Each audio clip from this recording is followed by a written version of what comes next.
radio free. You see blue skies and think of sea. How are you doing? And later on, switch on the TV.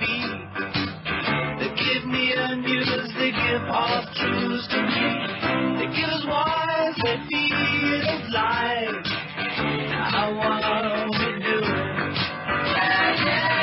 Educated, they fabricate. And we sit back to listen to me.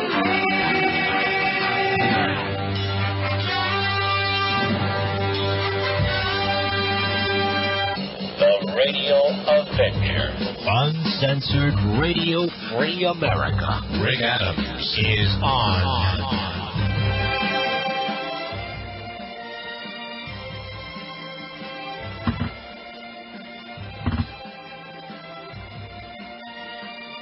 And I guess we're on. Here we are. Rick Adams with you. And this evening tonight, I believe we're going to be talking with Eustace Mullins. Yes, indeed. In just a few moments. And look forward to that. As ever and always, Eustace Mullins is quite a prolific author. He's about 103 now. No. But he's up there. And he's about 108. Is that what my producer said? Okay. Just kidding. But he's got the mind of a youngster and the vitality of a youngster. And he certainly has a wealth of knowledge inside of him. And it's been a long time since Rick Adams has spoken with author Eustace Mullins. And good evening to you, Eustace. Hi. You know, I put a special attachment to my phone so that it rings louder, and that's why I'm able to talk to people now. Oh, the ring. I had a silent phone for several years. It never rang. I thought the Mossad was picking up your phone calls. They were relaying them to their New York office. Yeah. And what happened? Did they try anything except taking away your driver's license or whatever? Oh, they've done that. I'm still under house arrest. I've got to go to court again on another charge of failure to appear on July 28th. And I still have my $900 million lawsuit against the Commonwealth of Virginia, which the Attorney General of Virginia filed a 47-page motion to dismiss on July 7th, but then he didn't have the hearing after all, and they dismissed it on his own. But he dismissed it without prejudice. He had asked to dismiss it with prejudice, and he dismissed it without prejudice, so I'm going to refile it this week. Oh, good for you. Good. I wish you well in that endeavor as well, Eustace. You're a man who's fighting many battles, and you have indeed fought many over the years. And well, I'm only fighting. I'm not fighting any battle for myself. I'm fighting for the American people. Well, that's fine. That's good.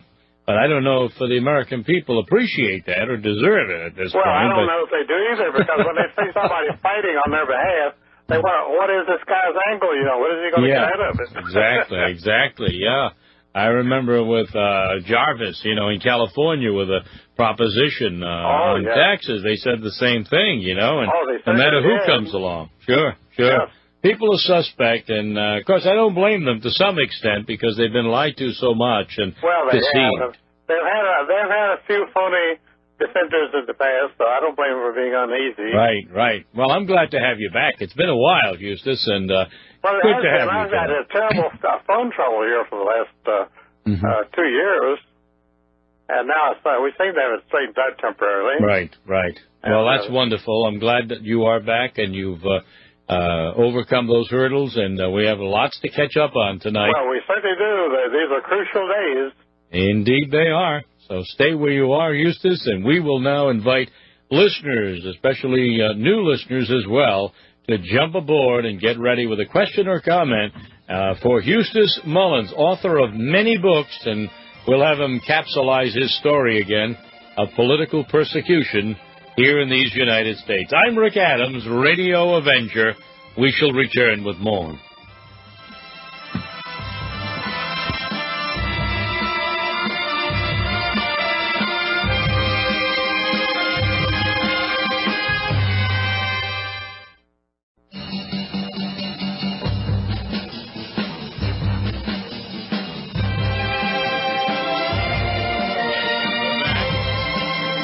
To begin the program, indeed, Rick Adams with you, Radio Avenger, and the number is 800-313-9443. Of course, Eustace Mullins, our guest. Eustace, just for those who are new listeners who've never heard you before, I want you to just mention how far back you go and what got you canned from the Library of Congress. Well, I was personally fired from the Library of Congress by Senator Herbert Lehman, one of the richest men in the world, the head of the firm of Lehman Brothers Bankers of New York. And I was the only person ever fired from the staff of the Library of Congress for political reasons, because nobody at the Library of Congress had ever indulged in politics before. And nobody has been fired for political reasons since. This happened in 1952. And nobody else has ever been fired from the library since that time. Apparently my example was such that nobody ever dared exhibit any interest in anything since I left there in 1952. So you had the lawsuit as well, didn't you, against them? Oh, I filed in the federal district court. That was thrown out immediately. Exactly. Oh, yes. It was never heard. But, I was sure that this Attorney General of Virginia last week, and he filed his motion to dismiss with prejudice, would get his dismissal with prejudice, which meant I couldn't refile. But instead, apparently he felt he was on dangerous ground because he had a private hearing. We had a hearing scheduled for July 7th. But on July 5th, the day after July 4th, he held a private meeting in his office, a one-party meeting, and dismissed it himself, but without prejudice. Apparently, he wasn't able to dismiss it with prejudice because of the illegal proceeding. So I'm in process of refiling the case right now. And I'm sure that everyone in Virginia, or at least I would think anyone of note, knows exactly who Eustace Mullins is. Well, I'm the only person who ever sued the Commonwealth of Virginia for $900 million. And that's not an insignificant sum, even for me. In fact, a friend of mine asked me the other day, Eustace, why did you sue for $900 million? And I said, well, that happened to be the amount of money I needed at the time. But and unfortunately, it didn't come through for you, did it? Well, it hasn't come through yet, but I got to refile the suit. So obviously, I'm still interested. I'm not going to be holding my breath, though, you know. Oh, no. Well, I mean, we know how government works and how the crooks operate, and first of all, you're on the wrong side. You're on the right side, and that means you're wrong. So, in other words, exactly right. Yeah. And I'm in an occupied state. Right. Virginia had no self-government since 1865, when it was occupied by federal troops. And there's never been a free election in the state of Virginia or any southern state since 1865. And there's none coming up in the near future. By the way, I think both political parties are in a terrible shape. Neither political party has a presidential candidate for 2088. It's a terrible dilemma.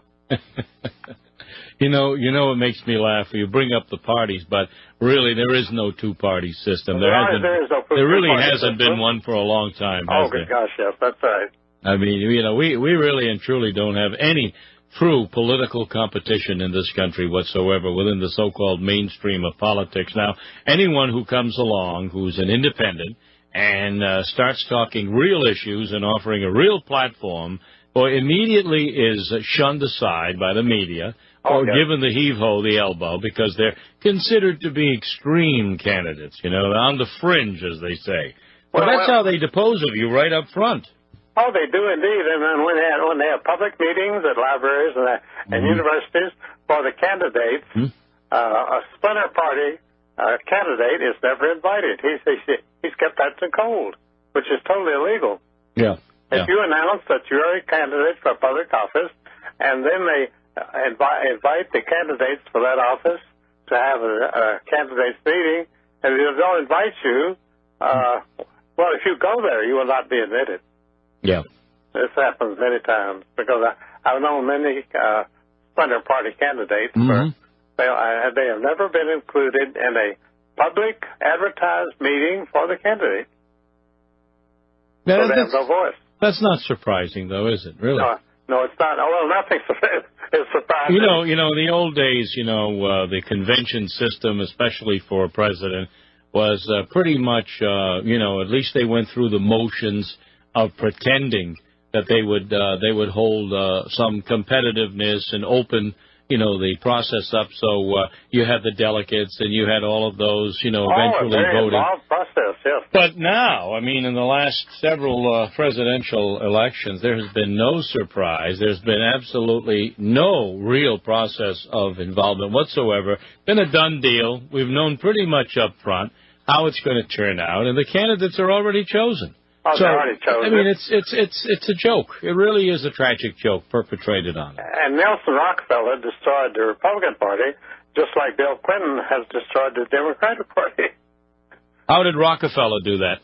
Well, as the Eastern so-called liberal Republicans, he destroyed the old Republican Party completely, and it has never recovered because both George Bush's father and son were Eastern liberal Republicans. And they have not had a conservative Republican since Robert Taft. I remember when H.L. Hunt went to Chicago to campaign for Robert Taft for president. Yes. And, of course, he was the richest man in the world, but as far as Chicago is concerned, he was the poorest man in the world. He might have even made a thing up there. That's right, yeah.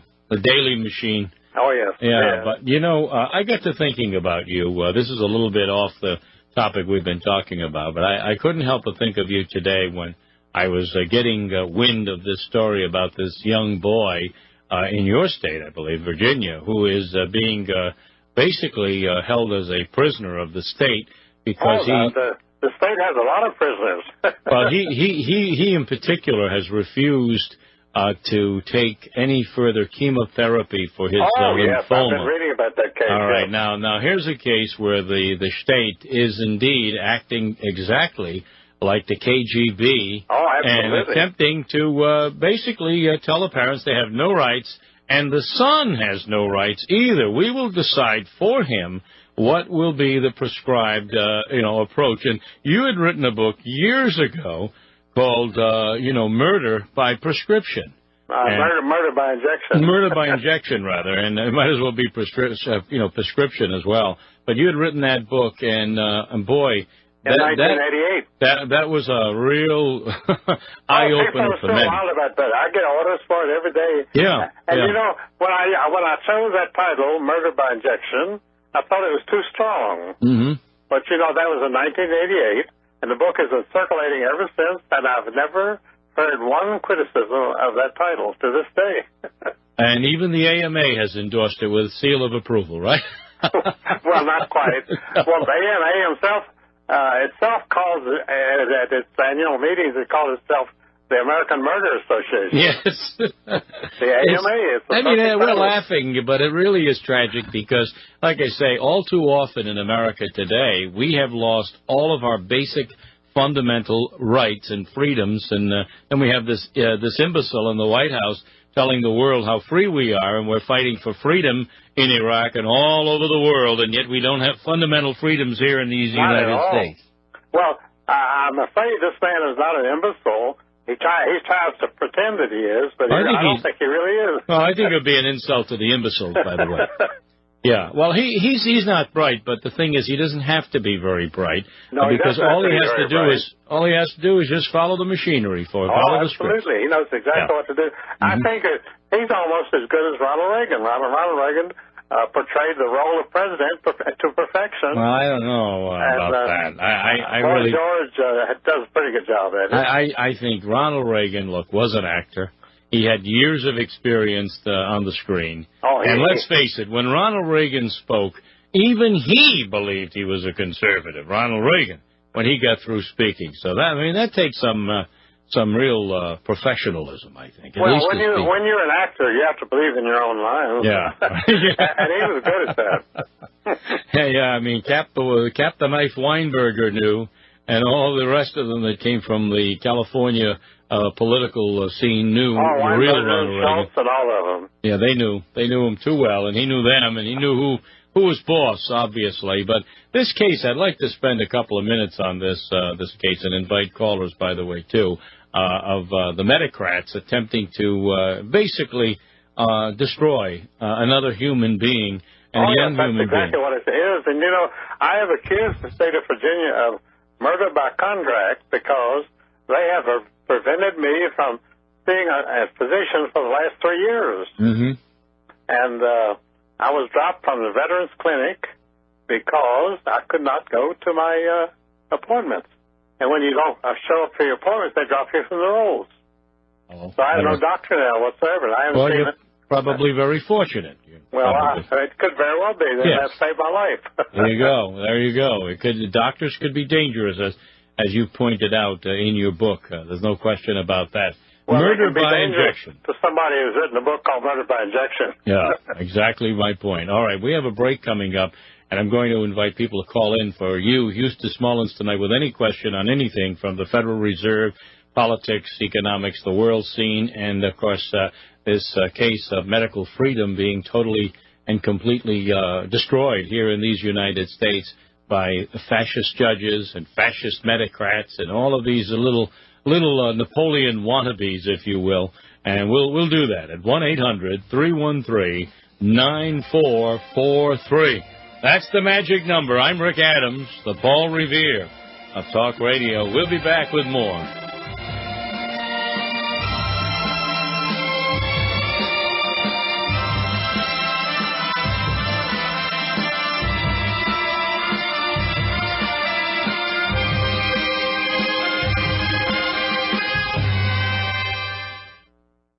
Rick Adams is back. Live Uncensored Radio Free America continues on the Republic Broadcasting Network. Yes, and our guest is Eustace Mullins with us tonight. And Eustace, the pharmaceutical industry a long time ago really started being really financed by a bunch of people who were connected with the Warburgs, the Rockefellers, and so forth, as you know. And they really helped to create this FDA, which a lot of people don't realize, like other government agencies, was designed to basically eliminate competition and eliminate freedom of choice eventually. The FDA, like the ICC and other federal agencies, Agriculture Department, would basically serve the interests of the elite and the powerful against the independents and the smaller companies. Isn't that the way it's turned out, though, huh? Oh, it's turned out that way very well. In fact, the American pharmaceutical industry and the FDA have worked hand in glove for years.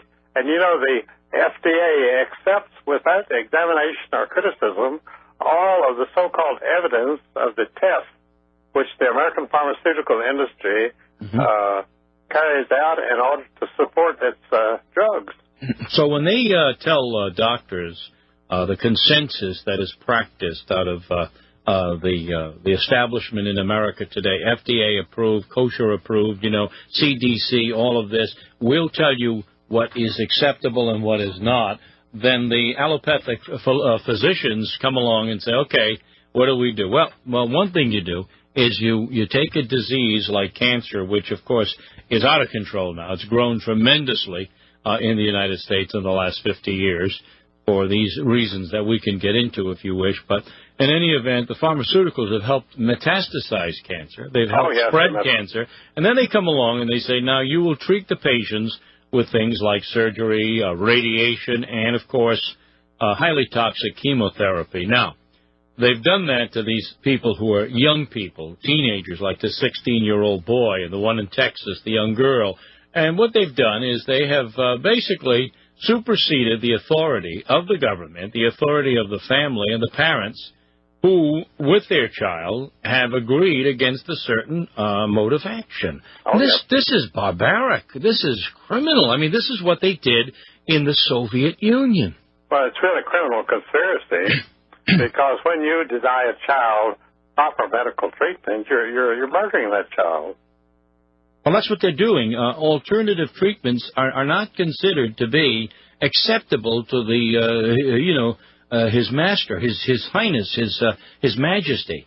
And this judge sits down and looks at these professional killers, these medical organizations come along and say, look, this is what we expect him to do, and so what? If he's going to have toxic side effects, that's too bad. We're not going to allow him to leave the country to go to alternative clinics somewhere else. And why, by the way, should he have to leave this country, these United States, to be treated as he wishes to be treated when this boy is very ill from the effects of chemotherapy as well as the lymphoma? This is not America. This is a fascist police state. Well, it's really more of a Nazi. I don't think I call them Nazis now because fascism is too weak. Fascism was too mild a term for the kind of people running. They're Nazis, not fascists. Oh, well, and I don't think even the Nazis would go this far, to be honest with you. Oh, no, indeed. What they're getting away with today, it far surpasses anything that the Nazis ever got away with. That's for sure. Well, I.G. Farben was one of the most powerful corporations in Nazi Germany. Yeah. And I.G. Farben is bigger today in the United States than ever was in Germany. And that was, who owned that company now? Is that a German family? Well, it was jointly owned by the Rothschilds and the Standard Oil Company. Yeah.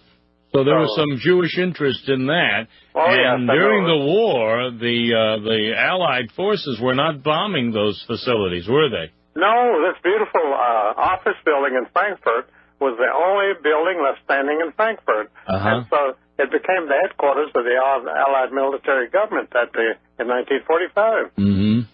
And it was governed, the entire country of Germany was governed from the I.G. Farben building. People, are not aware of history. As Henry Ford used to say, history is bunk. When we start getting into the real history and the details of it, people raise their eyebrows and say, Eustace, you've got to be kidding. I mean, we don't hear that from Dan Blathers and, Eric Rosenblatts and the rest of them there, Tom Brokaw and all of them. I mean, they just lie to us, every night. They don't tell us what they don't tell us. I don't tell people things that I tell them to shock them. Sure. I don't do it for shock value, but it's true, it is shocking. It is shocking, yeah.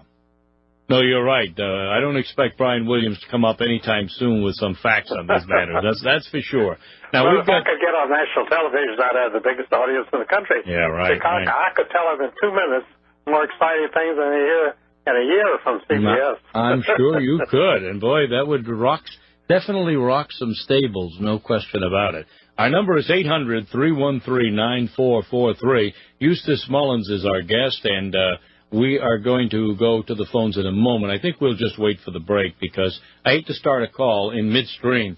Well, right now, though, I mean, we're talking about this whole business of freedom and what freedom is. It's not just the right of private property as the basics of all freedom, but it's the right to choose your health care, the right to choose your treatment, the right to choose your schooling, your children's schooling. All of these things now are being taken from us a little at a time. And it's a very subtle frog in the kettle process. We'll talk about it when we come back. Rita, you'll be our first caller. I'm Rick Adams. Eustace Mullins, our guest. We'll be back.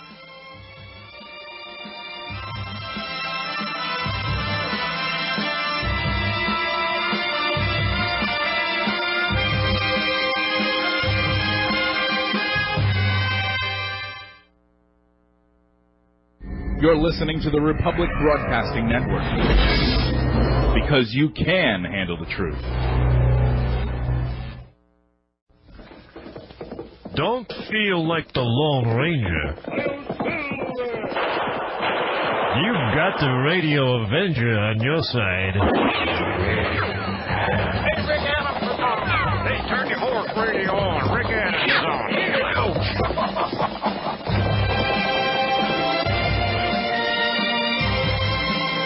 We are back now with Eustace Mullins, who has written more books than I can shake a stick at. How many now to date have you written, Eustace? 15, and I'm dictating autobiography, and it's the greatest experience of my life because I have total recall of conversations that I had 50 years ago, and I can just reel them off just like we're talking right now. Good. I want to get into some personages from the era that you were growing up in the 40s and 50s, particularly. Well, the greatest life in the world. I've been the luckiest person in the world. Sure. I mean, I'm the only person in the world that can brag about, and I like them all, and that's why I brag about knowing them.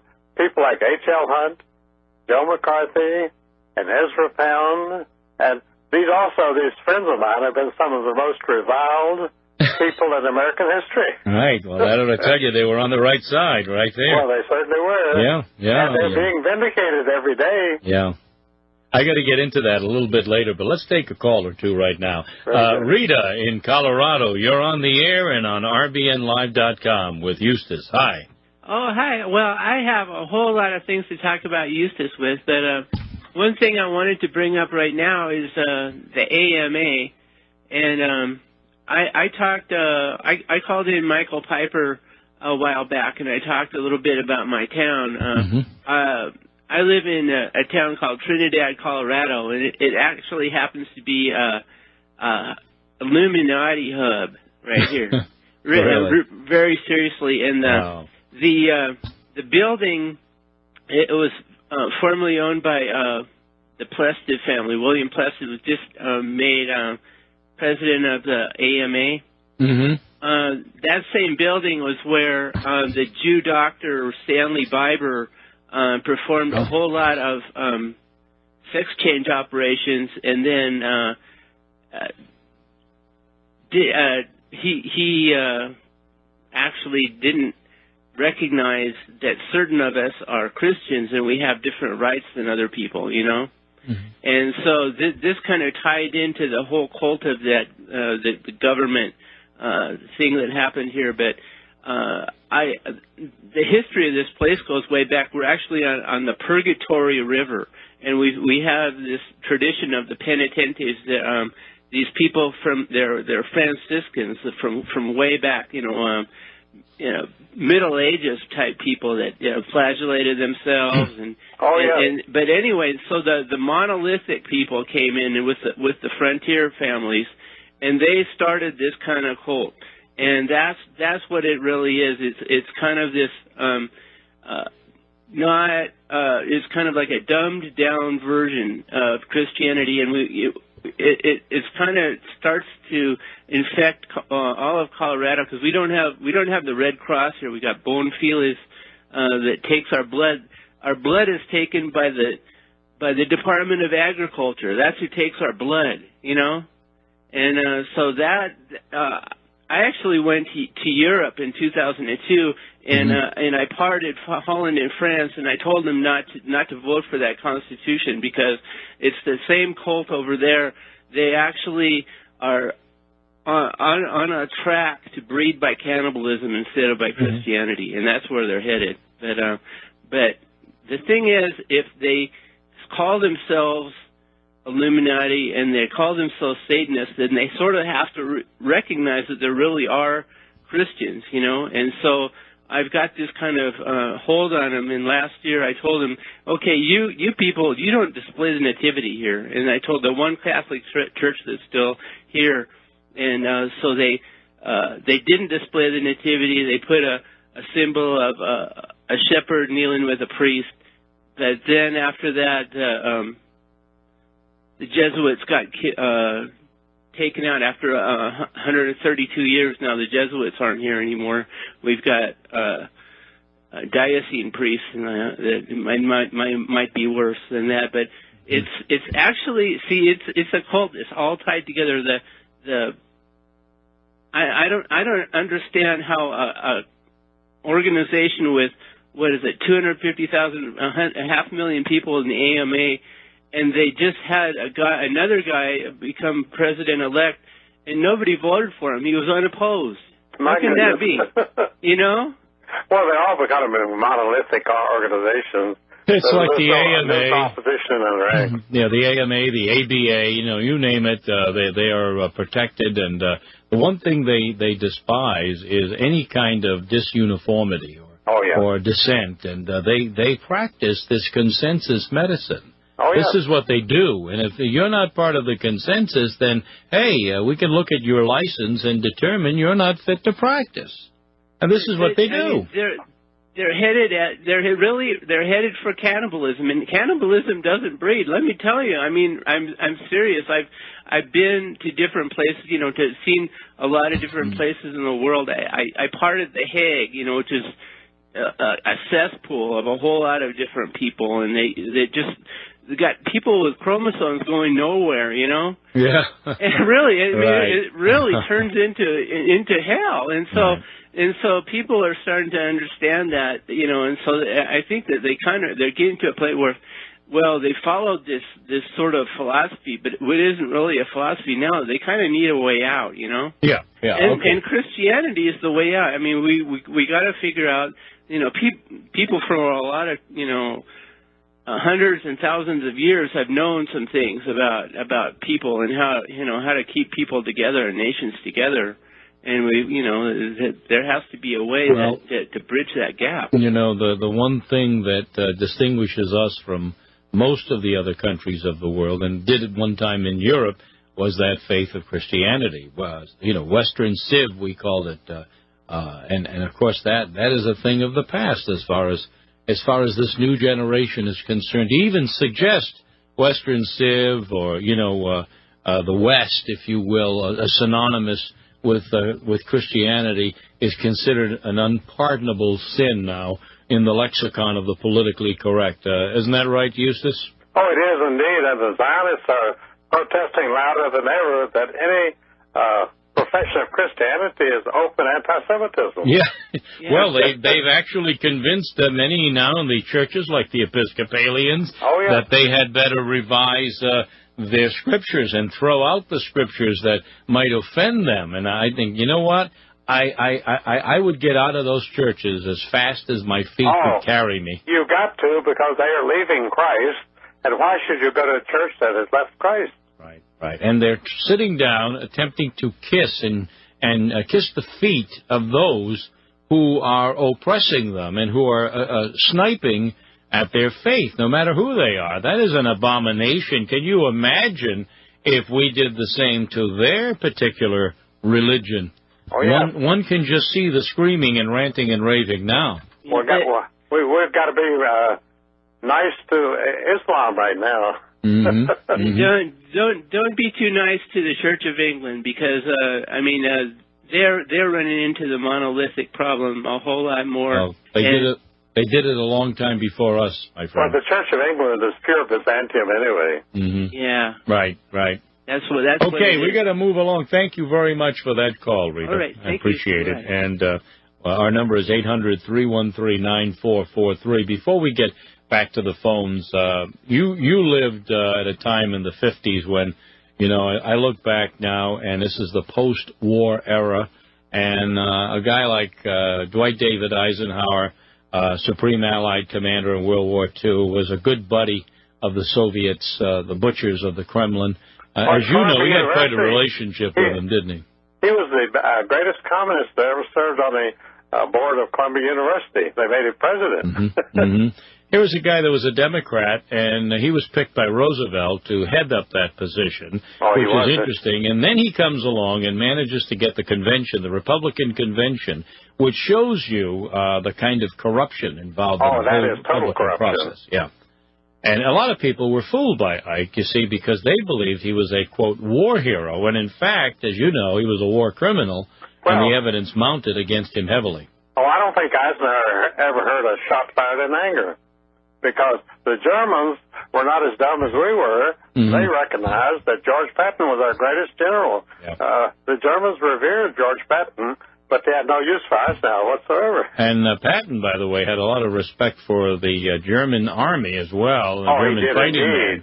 Well, and that's when they started accusing him, of course, of being a Nazi too, Well, that was because he helped Joe McCarthy defend some of the Nazi prisoners, German prisoners who were being tortured by torturers who assumed the garb of priests and went in and tortured them.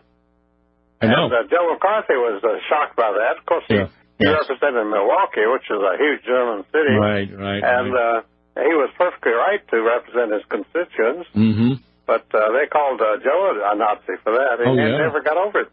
Sure. Now, I'm glad you brought that up, because I wanted to get into a little bit about Joe McCarthy. And I happened to be watching this propaganda film the other day that I have. And you remember Drew Pearson and Jack Anderson. Oh, I used to see you, Drew Pearson, outside the National Press Club every day. Well, Tom Anderson used to refer to him as Pew Smearson, and I refer to Jack as Jack Asterson. But, you know, I watched this film, and here was Jack Anderson. Now, this is in the 1970s, and he was saying, and this, I quote him almost verbatim from memory, Jack Anderson was saying that he was called by Joe McCarthy into his office, and Joe said, now, Jack, I got to sit down and talk to you because, you know, you and Drew Pearson are doing all of these vicious columns and so forth. And he told him, look, you know, this is true. I am right. What I'm telling you is the case about the communist apparatus in Washington and so on and so forth.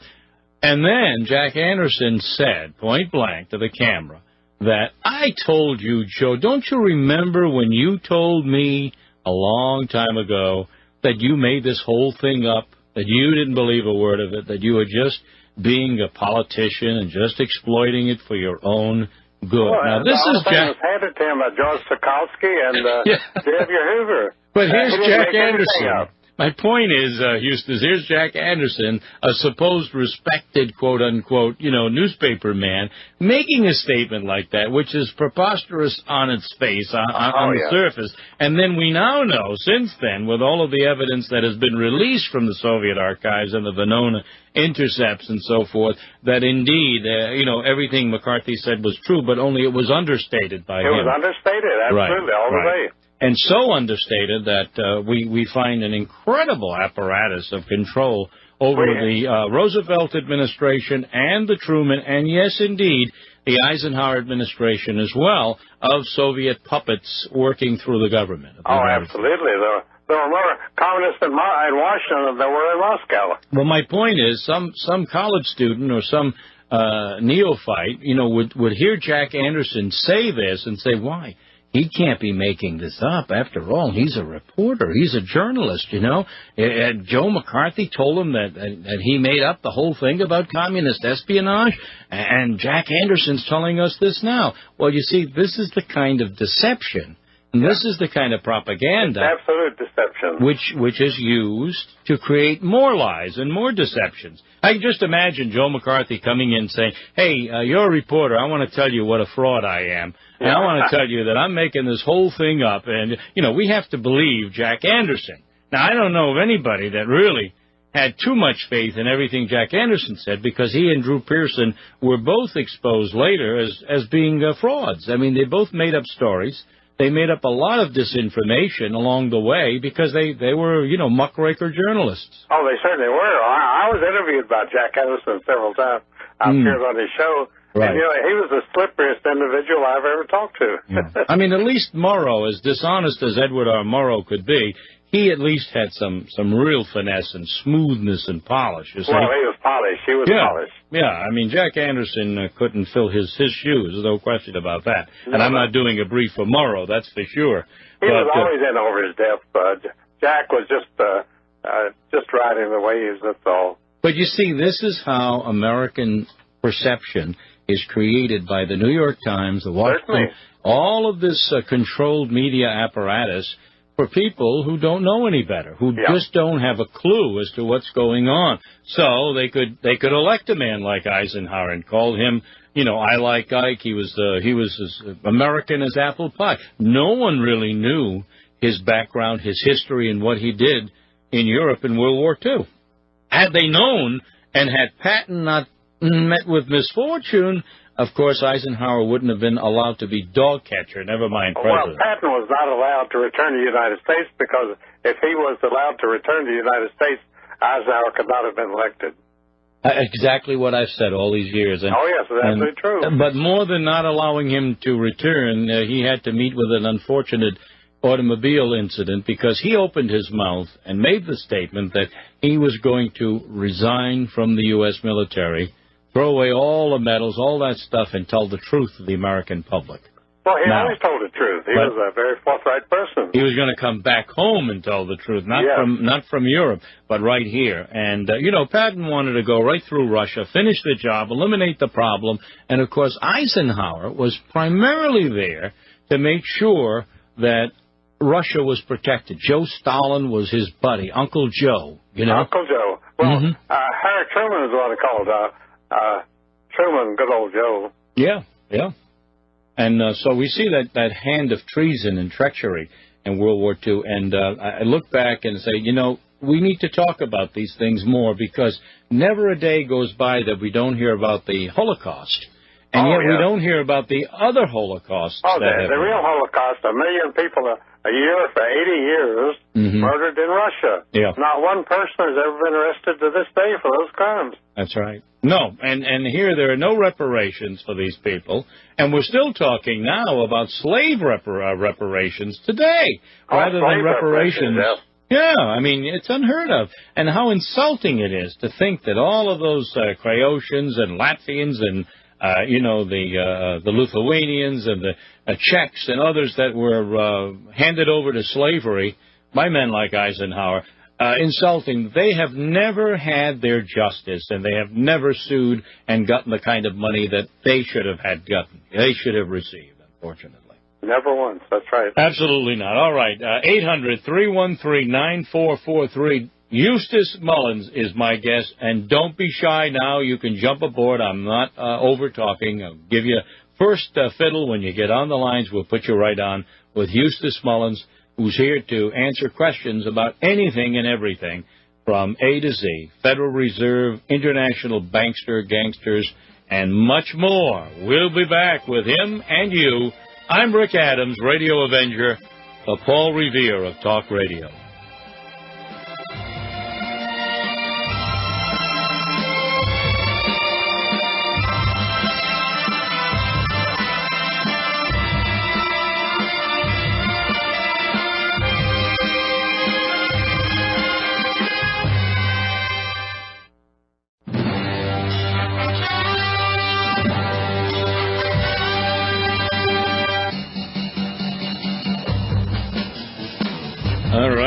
Yes, indeed. We are here, two Avengers tonight, Rick Adams and Eustace Mullins, and we are going to go right back to the phones now, 800-313-9443. Don't forget our RBN listen line, where you can listen along each and every night, 512-646-0396. Woody in Pennsylvania, you're on with Eustace Mullins. Hello, Woody. Hi. I'd like to ask Eustace, he said that he had a memory that he remembered back in the 50s. Is there some way that he learned that, or is it just something that came naturally to him? Oh, it's natural because I never had any training in that, and my memory has improved over the last 50 years. When I had these conversations with Ezra Pound and people like that in the 1940s, I never expected that 60 years later I would be able to reproduce those conversations word for word. But I have no trouble doing it whatsoever. And it's just amazing because I've had a very tough life, and I'm amazed that my mind has stayed so keen all these years. Well, I was just hoping there was some book or something where a person could help to learn a little bit of that, just a little bit. Well, I would like to offer help on that, but I really don't know how it happened. I'm not taking any special, I take supplements and things like that that help somewhat, but I don't have any secrets whatsoever to offer in that regard. Well, I remember in college, there was a couple of things, they would come up with mnemonic devices, Oh, yes. Memory devices. And yes, I heard all that. I never used any of that in college. No. And then they'd come up with the IRA, it's called Impression, Repetition, and Association. If you wanted to remember a word or a particularly new term, that's what you'd do. You'd have an impression of it. Quite good. Sure, and then you'd repeat it, and then you'd associate the word with something, Oh, yes. So in any event, does that help you, Woody, at all? Well, it answered my question. I have one other question for Eustace. Does he have any place that has a listing of the books that he has available? Not at the present time. My publishing company is sort of moribund right now because, you see, I had a number of strokes in 2002, and I spent a couple of years in nursing homes. And during the years that I was in nursing homes, practically everything I had was dissipated. All of my resources, money, and records and everything pretty much went down the drain. So I've had trouble rebuilding that. Okay, I knew there was some of them that you had put out, I would like to get a hold of, and that was the reason I wondered. Yeah, well, most of my really good books, like Curse of Canaan and The World Order and the Ezra Pound biography, are out of print. But I hope to get those reprinted in this coming year. Good. I hope you can. And thank you very much, Eustace. I appreciate what you've done for the country. Amen. Well, Thank you, Willie. Got a lot of work to do yet. Sure. Amen. That's the spirit. That's the spirit. All right. How about Danny in Texas? How are you, Danny? Welcome to the program, Dan. Thank you. Glad to talk. So I'd like to mention how that over the years the communists have taken over the federal government contracting. I used to be a bidder at my elevator repair maintenance company. I had the contract for Walter Army Hospital, and I bidded the National Institute of Health, and I bidded the Smithsonian Institution, and the Leavenworth Prison. And as times went on, I found out that at that time the federal government contract said that only Americans can bid a federal contract and use American-made parts. And then slowly, like just year by year, they snuck it in. Now, foreigners can bid federal government contracts and use foreign-owned parts. And what's even more unbelievable is that it used to be veterans got extra credit for federal government contracts. Well, now foreigners can just override your extra bonus points for being a veteran, and it means nothing to be a veteran when you bid a contract now. And that's something that Reagan started, and now it's just a joke. And I can understand Reagan started. He started a lot of things. You want to hang on, Danny? All right, we'll be right back with hour number 2, and Leslie, you'll be next, and others. Rick Adams and Eustace Mullins. We shall return.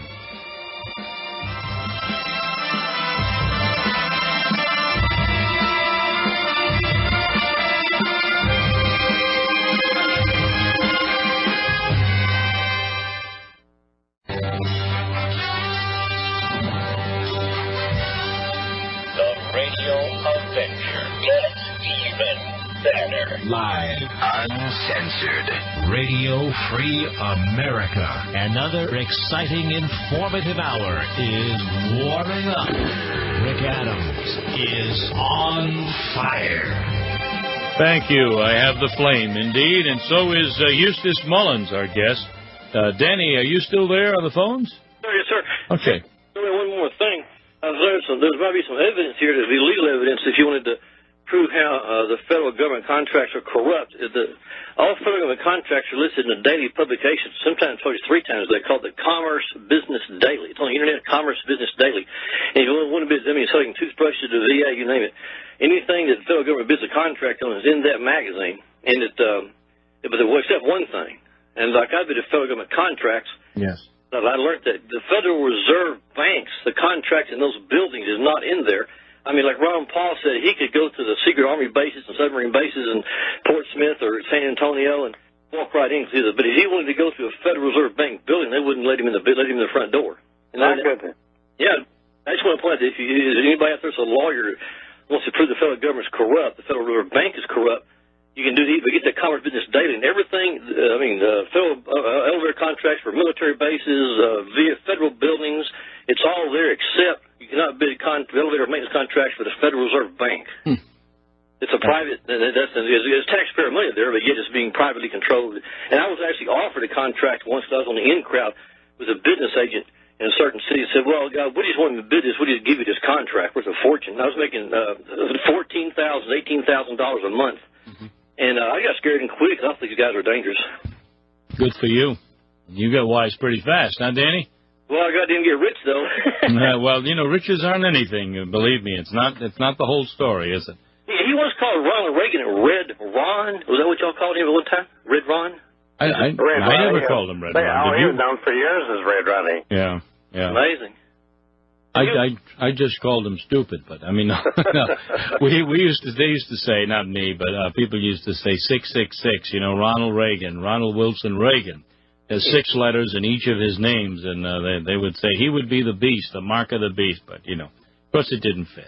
Well, when Ronald Reagan died, they gave him a pharaoh's funeral. That was an amazing thing. Yeah, didn't they? Because he'd been out of the public eye for years, and he got one of the greatest funerals in American history.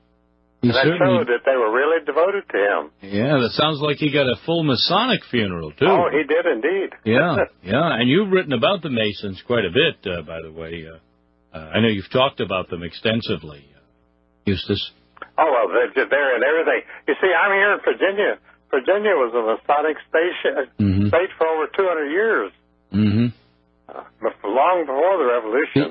The influence through the ages has been enormous. It certainly has. And the concentric circles of power and so forth. I was just reading something by Tex Mars just today. Tex Mars is a great guy. Yeah, and he was talking about the Ottoman Empire and how they had taken over that. Oh, yeah. And then destroyed, of course, the Armenian genocide as a result. And there was a real Holocaust there. And well, they destroyed the Byzantine Empire because... Yeah. The Masons that so infiltrated the Constantinople government that the poor emperor didn't have a chance when the Turks finally attacked.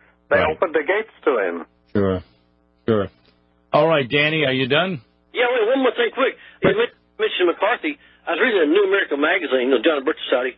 I take that magazine. And there's a book written that verifies everything McCarthy said was completely true. Well, that's exactly right. Everything has come out. Well, there's a lot of books about that, and one of them was, written by a Mr. Herman, I believe, and I had read that a few years ago. Also, Medford Evans had written The Assassination of Joe McCarthy. I'm sure you remember that. That was a good book.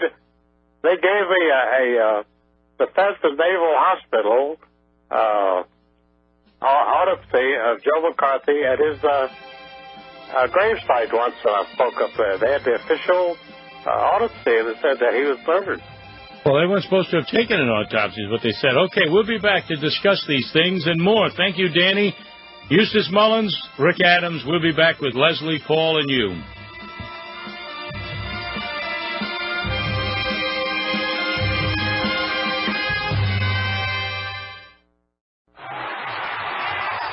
Hitting them pretty hard and knocking them right out of the park. Rick Adams is on. Right on base, on point, on RBNLive.com. Okay, we are back now with Eustace Mullins. Eustace, before we go back to our phones, you had mentioned an autopsy report on McCarthy, but I had read in an article in the Barnes Review publication that the family did not accede to any autopsy. So I don't know if that was factual or not. Well, there was an official paper issued by Bethesda Naval Hospital that was considered a medical report on Joe's condition. And they said that the germs were introduced into his system with such quantity that's what killed him overnight. The hepatitis? Hepatitis. He was enough hepatitis was introduced to in his house 2 days before he died, and he simply could not survive. Now, the reason for that was what, do you think? Well, they just had to get rid of him. He was too dangerous. Well, I understand that, he was really making a comeback, and he was going to come back with full force and start to begin a whole new career and be able to fight back against the scurrilous charges that were made. They could not afford to have that happen, is at least what I've understood. Oh, yes. Well, Eisenhower, as president, was terrified of Joe McCarthy, and that's why he commissioned Richard Nixon and George Cabot Lodge and two other people to politically assassinate him through the phony reprimand. And then Eisenhower signed the executive order forbidding any further investigation or future investigation into the State Department, which we know was loaded with communists. Oh, yes. Now, if we knew it, I'm sure Eisenhower knew exactly what was going on, and he was part of the treason that was going on. I have no doubt about that. He was deep into it. Yeah. I mean, I look at the Hungarian uprising and how he betrayed them. And Castro. Was massacre of those people. I mean, all under his administration, and he and Mimi were running around smiling and giggling and laughing and praying for the victims behind the Iron Curtain. All these phony veils of tears that they were putting out at the time. Just incredible. But, one good thing happened. I've met many Hungarian patriots who came to Hungary after the Hungary uprising. And we got a lot of good people in this country from that. Yes, we did. Thousands of them came over here. There was a light at the end of the tunnel, indeed. Oh, amen. All right, let's say hello to another caller right now, 800-313-9443. Leslie in Virginia. Hello, Leslie. Thank you for taking my call. I just started listening in about a half hour ago. But, Mr. Mullins, I'm sure you could tell the audience and verify what I'm saying is accurate. Thomas Martin, wouldn't you say, was the most influential congressman in Virginia after Robert E. Lee? Who is that? Thomas Martin, because... Oh, Thomas Martin. Well, I broke that story about how he was bribed to set up the bird machine. Right, but didn't the Rothschilds, because he beat... The reason why this story is so important, and Mr. Mullins will explain it, he was, I don't want to use the term bribe, but correct me. He ran against Robert E. Lee's son, Fitzhugh Lee. And Thomas Martin was a representative of Jacob Schiff. He represented the railroads that the Kuhn Loeb Company was operating. Yes, but didn't he pay off the Rothschilds pay off 10 Congress people for them not to run against him? They paid off 10 congressmen. They gave them $1,000 apiece, and that's how they defeated Lee. And yes, because this story is not told, Rick, and tell them how they hijacked the Federal Reserve. Tell them how they used Martin and Woodrow Wilson, and they slipped that deal through. And Carter Glass, they couldn't have gotten it through Congress without Carter Glass, because the Congress despised Woodrow Wilson, and the only way that they could get the Federal Reserve Act through Congress to use Carter Glass as its proponent, and Carter Glass put it through, and they paid him off handsomely after that. Did you hear that, Rick? Mm-hmm. Okay. Yeah, I've been aware of it for many years. Also, the Christmas recess that was used to get what they called a quorum, you know. Oh, they used every angle they could think of. In order to get it through. And we had the income tax passed the same year by sponsored by Nelson Aldrich from my neck of the woods, the maternal grandfather of Rockefeller. Right. And he pushed that through from Newport, Rhode Island. Oh, yeah. And we had the direct election of senators. Now, why would they propose the direct election of senators as some sort of a great change, except they had wanted a democracy instead of a republic? And democracy would destroy the freedom. We should be a Republican with the popular election of senators. But what I'm trying to get to, Mr. Mullins, is there documentation up at the courthouse, I assume whether it's Richmond, Virginia, on the bribery that the Rothschild had given $1,000 apiece to win that election? Oh, yes, that's true. And I put that in my American Christian Messenger in 1952. I published that story. And, but where can I get the documentation? Because see, can you get it in the library is what she's asking, the public library's files. Court records. In the court records, that would be public records. Oh, yes, in the court records, absolutely, the bribery. Okay. So you could look that up technically if the information is there for you to look up, I assume, Leslie? Yeah, the reason why, because I'm hitting on the Federal Reserve. You know where I'm going. Sure. Right. And so, Mr. Mullins, the records are still there, and I can go pick them up, correct? They certainly are. It's one of the blackest moments in Virginia history, was the bribery of those 10 Well, now, you mentioned Byrd. Did you mean Harry Byrd? Harry Byrd. Well, you see, Harry Byrd inherited the Thomas Martin machine, and that became the Byrd machine. But he became an independent, technically, didn't he? Well, that was his son, Harry Jr., became an independent later. It was Harry Jr., yeah. But the Byrd machine itself was the Rothschild machine because Harry Byrd's closest personal friend from his childhood in Martinsburg, West Virginia, was Louis Lichtenstein Strauss, who became a partner of Kuhn Loeb Company. Yes, I remember. So the Byrd machine was always the Kuhn Loeb machine. That's all it was.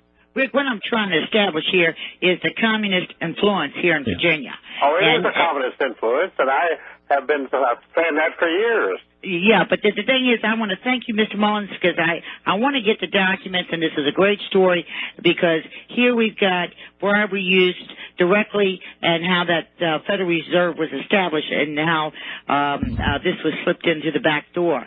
And bribery money was used for the process for this vote. And I think that may be important someday. Oh, yeah. And, Jerry Falwell lives in the Carter Glass Mansion right now as part of his Liberty University. And Jerry Falwell is sitting at Carter Glass desk right now. I guess he falls well. Well, hey, listen, I didn't know that. Well, That's interesting, true. isn't it? You learn a lot from Eustace. Hey, Rick, we may have a shot with all the information Mr. Mullins has. Yes. Bribery money for these people to show up, right before Christmas, slip this through. Yeah. If we can just document these things.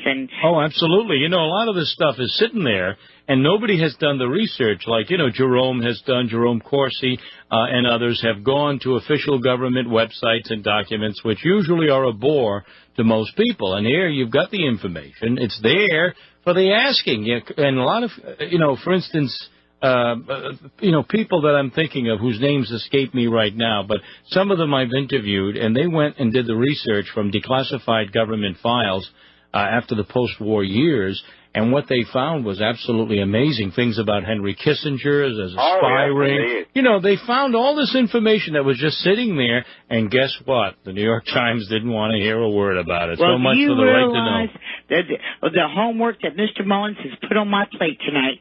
So anyway, it's there, and it's up for the people to let's go at it. All right. Thank you, Leslie. Thank you so much, Mr. Mullins. And thank you, Leslie, for your persistence. Paul in Delaware, you're next on the program. Hi, Paul. You're next. Hey, hello. Yes. Yes. I'd just like to thank Mr. Mullins for all of his hard work, and I'd like to thank Leslie, too. Yes. I'd just like to say, Leslie, please, I love that you're getting educated, but now make sure we do some action.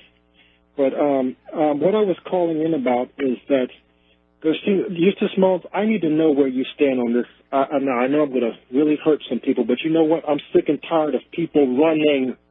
Because all this homework about all these different subjects in history and dissecting history, I'd just like to know why all these Christians haven't figured out that Bible was put together by these adepts. So if you could comment on that, I hate to put you on the spot, but, I can't get a radio show of my own, and I hear people are talking about they need integrity on their radio shows, but they got some show called the Investigative Journal. I've caught this guy in pathological lie after lie promoting this guy that's talking about Bill Clinton, and I've done the research. I can't believe I can't get on a radio show, and they've got all these people working at Ayub Grayab and stuff, and I can't get a radio show. Someone needs to step up and tell the truth about all this stuff. And so, dealing with history, it doesn't take much to really rip the Bible apart. But guess what? Everyone's looking for a savior to do it for them besides them getting up and doing it themselves. Comments? Oh, I got to do the work. You got to do the legwork. Bill Benson researched the income tax, and he did such a great job that no one's ever equal to what he did. And he went to every state capital in the United States and researched the legislature's voting on the Federal Reserve Act and the income tax. Okay. Does that give you an answer that you were looking for or not, Paul? I'm looking for a Christian to step up to the plate and don't run and tell me why they insist on promoting the Bible when they do their homework. If they do it, don't deny it. Just do your homework. I'd like to know, for instance, how can the Bible have started 6,000 years ago when, just for instance, the Chinese people can trace their history 10,000 years? Well, there's a lot of good answers for that if you'd take the time to listen along. I thank you for the call. We'll talk about some of that, but not right now, all right? We'll do that in future programs. I'm Rick Adams. Thank you for the call, and Tom and Ed, you'll be next with Eustace Mullins. Stay tuned for more.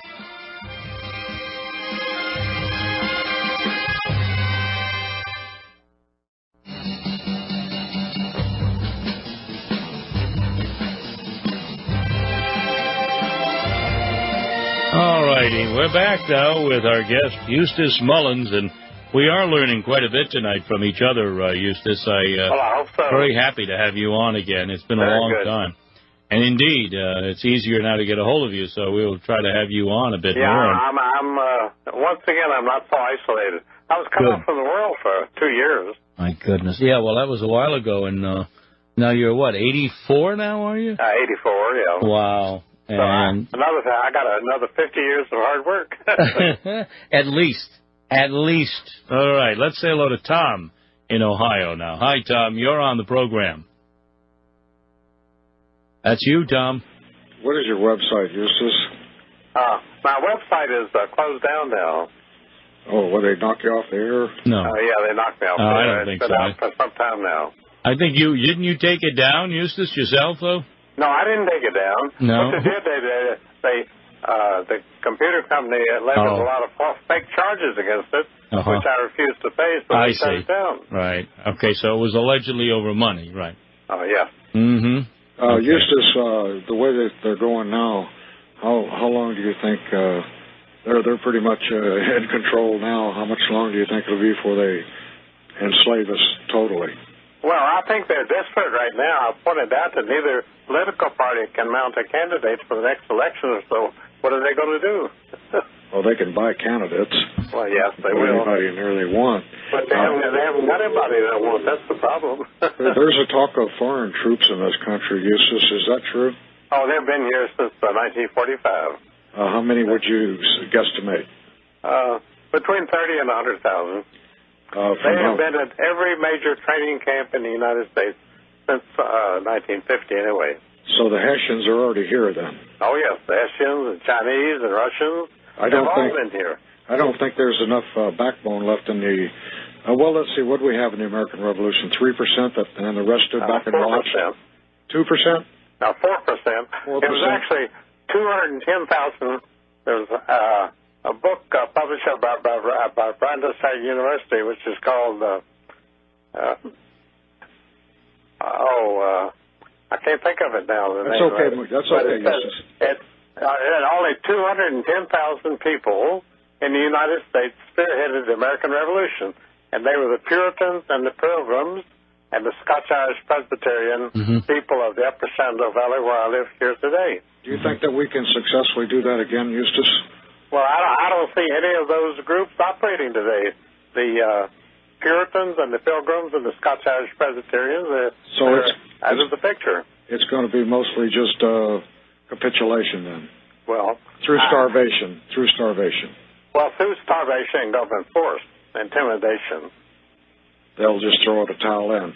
Well, I hope they won't throw in the towel, but I'm afraid they will. I'm afraid you're right, Eustace, because I've been studying this and talking to people, and the poll I've taken personally is that they're all done. They're ready. They want pizza and beer, and the hell with everything else. You know, that's the way they look at it. Largely, that's true. That's true, my friend. But thankfully, we have a sizable minority of people that are dusting off their muskets. I'm afraid that's true also. Well, I hope you're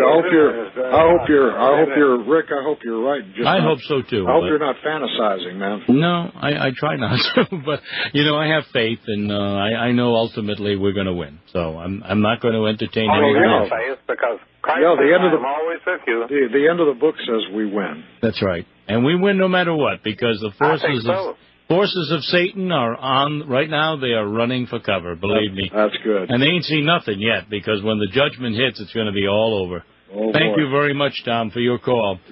All right. Ed in Texas. Let's see if we can squeeze you in before the break. Hi, Ed. Whoop. Hello, Ed. Is that you? Hi, you're on the program with Eustace. Yeah, that's me. I'll take exception to the last caller, Tom. If we have 1% of the population that's armed and angry, that's 3 million people who are armed and angry. Are you hearing me? Yeah. And by the way, that's a very low number. I know that is a very low number, my friend. Only 1%. That's 3 million. Now, what I called about it, I just took exception to his remarks. Sure. But you had called for another reason. Yes. What was it? Something that's happening locally and currently is the aircraft that fly over our little bitty town of 300 or 400 people out in southwest Texas, way out in the desert. Every morning, there's one B-1 bomber that flies over. And I, for the last year or so, I watched this and I say, well, that's a training flight. Well, now we got 2 or 3 every day. And then one day last week, there was a B-52 flew over. Now, I can recognize them because I'm an old military guy. 50 years ago, I was in the military. And then one day, I think about Thursday or Friday last week, in 1 hour, there were 6 fighter jets flying And what they're doing, they're flying a path that goes down south-southeast along the Rio Grande, 30 miles north of it, where I am. I'm 30 miles north of Rio Grande. Mm-hmm. And then last Saturday, I believe it was, maybe Friday, here comes a Huey from back, in Vietnam era, painted white with a light blue stripe on it. And I looked at it and I said, well, that's strange. Oh, there goes the break. Why don't you hang on, all right? Okay. I'll let you continue when we come back, Ed.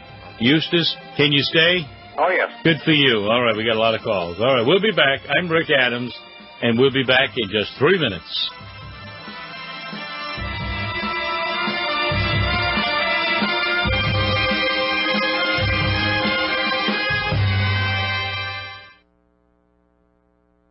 You're listening to the Republic Broadcasting Network. Because you can handle the truth.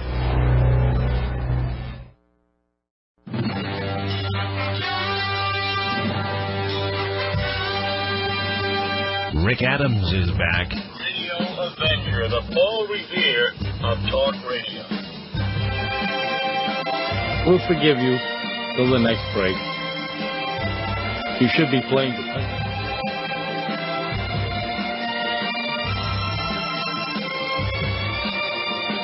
Okay, at least you put me back. We're back on the air, ladies and gentlemen. Ed, you're still there with me and Eustace? Right, okay. Okay, now what else did you want to say about these planes? Okay, I want to fill in on this white chopper with a blue UN stripe on it.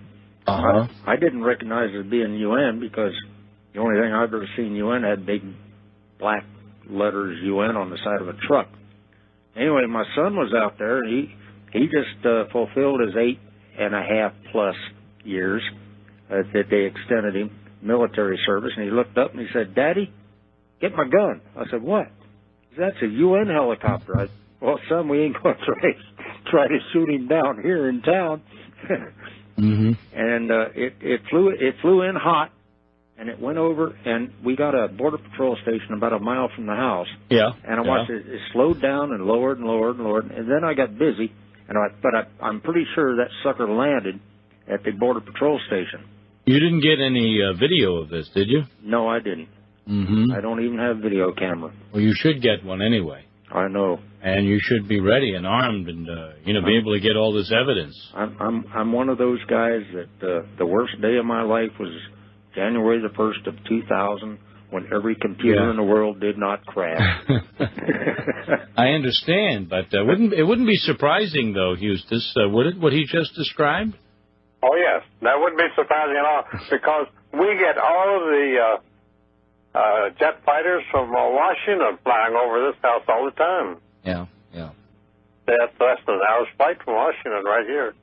Well, I just want to fill y'all in on current events here out in the far southwest Texas desert, and I wish Eustace God's will and whatever his endeavors are. Amen. Thank you for that report, Ed. We appreciate that. Call again. That's a very good report. You bet. Eustace, before we move along, you have some interesting historical figures in Virginia, and one of them, I guess, was John Randolph. Randolph. Oh, he was an ancestor of mine. Yes, John Randolph of Roanoke. Oh, yes. Yeah, he was quite a patriot. He was a fighter. He was. He was in the great Virginia tradition. In fact, his name is never mentioned in Virginia today. Uh-huh. I think he made Patrick Henry wobble a little bit. From what I've read of him and by him, he is quite a prolific. He was an incredible figure. So he was one of your ancestors, huh? Oh, yes. That is fascinating. Fascinating well, man. There were only a few families in Virginia in those days. We were all related. Yeah, I know. Yeah. Well, you have the fighting Scotch, and especially the Scotsmen. Scotch-Irish, Presbyterians. They were spark-plugged the Revolutionary War. There would never been a revolution without them. Oh, the fighting Scotsmen, Patton again. Here we go. All right, let's take another call from, is it Alma in Nebraska? Alma? Hi, you're on the program. Hello? Yes. Hi. Yes, sir. How are you doing? Good. Thank you for calling. Great program. Excellent. Thank you. Yes, sir. Say, listen, I have... I've listened to so many different Patriot programs, and I'm comparing it with the Bible. I'm going through it for the 10th time. Uh-huh. And my only thing about going up against the government, and I don't profess to know it all either. I just, into eternity, will still be learning the Bible. Sure. But listen, the recurring theme from cover to cover is this. It's repentance. Mm-hmm. And nobody's preaching it. Mm-hmm. Remember when Joshua and all the leaders had wanted to go up to war? Yes. And they would ask the Lord, should we go up? And my point is this, is that when Joshua lost the war and he cried to the Lord said, get up, stand up like a man, brush yourself off, and clean that garbage out that's in your own camp. Now, we have written into our lives all kinds of things that are directly a slap in the face Mm-hmm. As far as God's laws are concerned. Mm-hmm. And my thing is this, is that, you know, if you don't even believe in the Bible, think about physics and chemistry and biology. If you have a project, you want to sterilize it, you can't go in and sterilize it with dirty hands. Yes. And so my point is this. My point is that we have got to consistently ask the King to repent and have his nation to repent. We've got to clean up our own act. We've got people out there that are calling themselves patriots, that are involved in all kinds of things that are not godly. You can't go up against the government with hands like that. And so I'm asking for some response to that. Oh, I've been talking about that for a long time. If you've listened to me very long, I don't know, but I've made that one of the main themes of this program. You've got to check the rafters. You know, you've got to also check the beams, the foundation of your house. And if something's eating away at it, you better take care of it before you try to last on that floor, because you're not going to. So I agree. That's what the Scripture says, to repent and come clean. But see, we live in a proud time when people are too heady and high-minded, and people have to learn the hard way, unfortunately. God has to chastise them and punish them. That's my take on it. Eustace, you might have something to say about that. Well, I agree with you. You've got to know what's going on in your own house before you can do anything about it. Yeah. Mm-hmm. So, I mean, we say what you just said is absolutely true, Alma, and it is important that people understand that God is turning his back on those that don't do what they know is right in their hearts, refuse to do the right thing. They're turning their back on him first. So he has to oblige them. You reap the whirlwind when you sow the wind, you see. That's what it's all about. This country has to repent, and we have to get back to basics before we can save anything, because there isn't going to be much worth saving. Yeah, yes, sir. I agree with you 100%. And instead of having a National Day of Prayer, I'm just asking for a National Day of Repentance. Right. Prayer does us no good without repentance. No, anyway, you're right. I listen to your show a lot, and I like that guy named Joe, too, and your guest you have tonight. He's always right up with the Yeah, all right. Okay, well, we thank you for that, Alma. Okay. I really am glad you called tonight. Thank you. Okay, thank you. All right, Bye. good points from the Scriptures. Eustace, we're very grateful to have such thought-provoking listeners to the program. Oh, it means everything. It does. I'm very happy with it.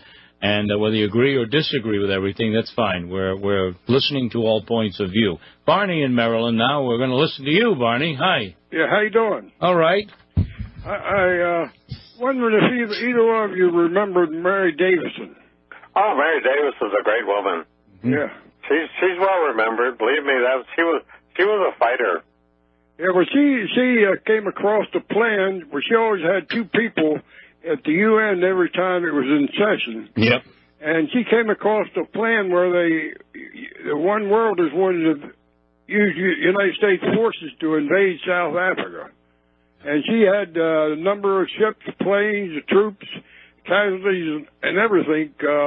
And she put out a plea to her subscribers, to her newsletter, to send in donations, and she put it in the leading newspapers in the country and squashed it.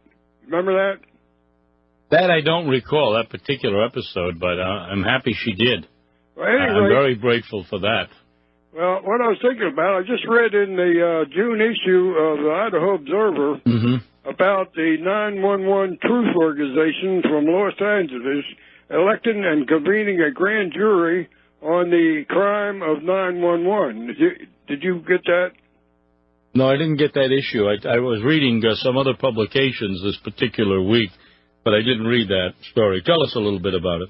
Well, the thing is, they are trying them, and they really doing a good job, according to the article. And I was thinking, if we could get somebody to collect donations and put that in all the leading newspapers around the country, it could have a big effect on everything coming down. Did you catch the professor the other night from Wisconsin on Hannity and Combs about Bush and 9/11 being an inside job? I wonder if anybody caught that. No, I missed that. I heard discussion, but I did not catch it, so I was wondering if somebody out there listening right now probably did catch that, and I can imagine the treatment that he received. But more and more people are now coming forward with obviously a doubt, severe doubt, and that's putting it mildly, of the government's conspiracy theory on 9/11, and that's good. More and more people are questioning it, and these people now are really, I think, in a quandary as to what to do. Can we pull another 9/11? Can we do an India bombing like just happened? Can we do something like the Brits have had? Or is it going to be counterproductive? Because, see, George Bush is himself in a corner now. Oh, he is deliberate. Well, he's left the borders wide open. So if anything happens, and it is suspicious that somebody came across the border at the very least, George Bush has to be held responsible for it, personally. Oh, yes. And, I hear it every day that Bush is going to pull something, but I say it's too risky.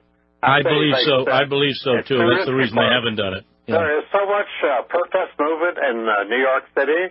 I have a lot of friends in New York, and they tell me that every day in New York City they have mass demonstrations about 9/11 because they really suffered from it there. And they know the idea what's going on in New York City. They have shown in the polls they do not believe anything the government says by a pretty good majority. Oh, yes, that is absolutely true. And why should they? I mean, only a fool would really sit down and say, yeah, we've analyzed what the government said, and not come away saying the whole thing is a contradiction. They contradict themselves from paragraph to paragraph. Everything that happens contradicts itself. Because if you were to head to Manhattan on that day, I'm sure that you know the story is totally phony. Because my friends in New York tell me constantly that that's all they talk about up there. Sure. Barney, yeah, are you still there? Go ahead. Yeah, I think that's a great opening, and one place where we really hit them. And if you would read that article in Idaho Observer, and maybe we'd get something going on it. Well, that would be fine. We'll see if we can have my producer set something up. If we can do something. Sure. Yeah, they got if necessary, we could get the group. It's the Idaho Truth Organization. It's a truth organization from Los Angeles. Right. And if we get them or the Idaho Observer to lead the fight, or we might get something going. Yeah. Well, whatever we can do, we'll do. Whatever people are willing to contribute to as well. People have to get on board and do something and not just talk. That's for sure. Well, I'd be happy to help out. There are thousands of people in New York that know that 9/11 is phony. They were there. They don't forget it. They might even contribute. Well, they would. Yeah, thank you. It's a very good thought, Barney. Thank you very much for that. And let's see if we can do something with the people at the Idaho Observer. Okay. All right. Thank you very much, Douglas in Texas. I think you're next on the program. Yeah, hi, Rick. Hi. Hi, Eustace. Hi. Eustace, the investigation of this is not being, it's not forthcoming. There's nothing going. People have tried to, sue, get in court, get discovery, get something to expose the lies of the government. But we have Mr. Hellerstein, Alvin K. Hellerstein, and we have Michael Chertoff.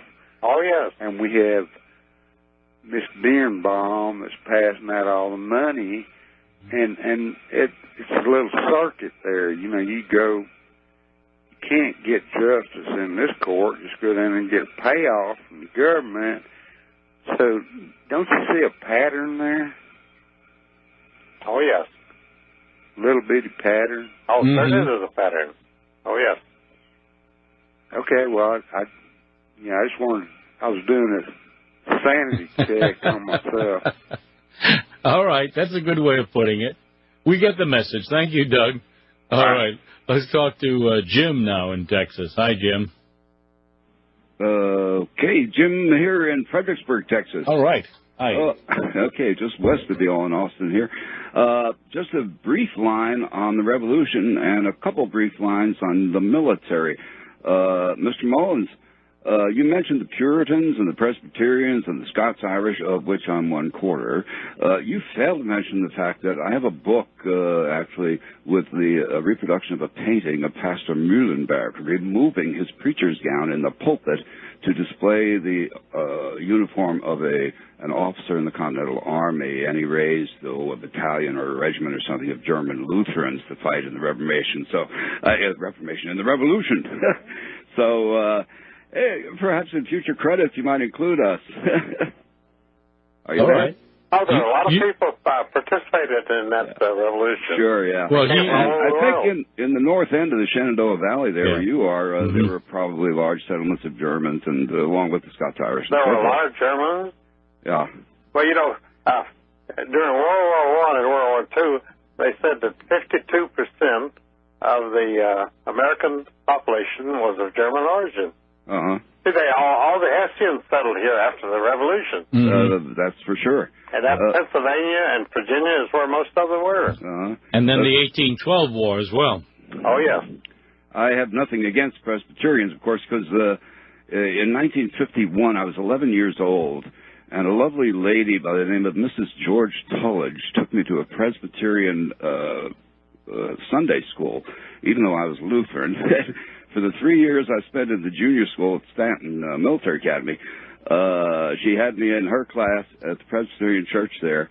When I got up to the hill in the 9th grade, of course, I went to the Lutheran church squad.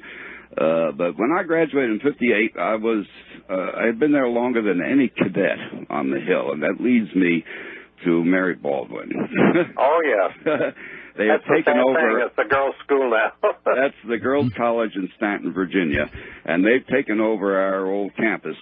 Oh, yeah. And one of the alumni wrote in the newsletter a few years back when we were still trying to reestablish the academy.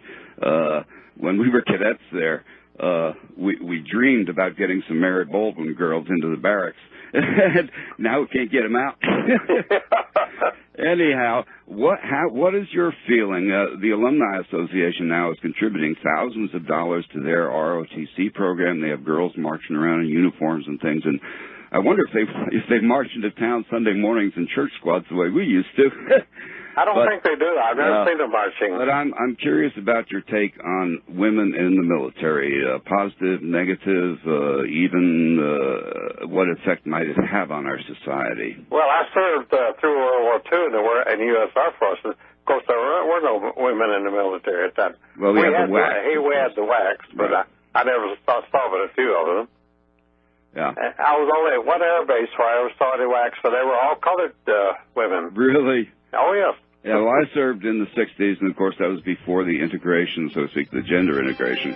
Oh, yeah. But I can't imagine taking orders from a cute little lieutenant. Okay. All right, Jim. We'll stop at that point. We'll be back to wrap things up with Eustace Mullins. I'm Rick Adams, and we shall return in 3 minutes.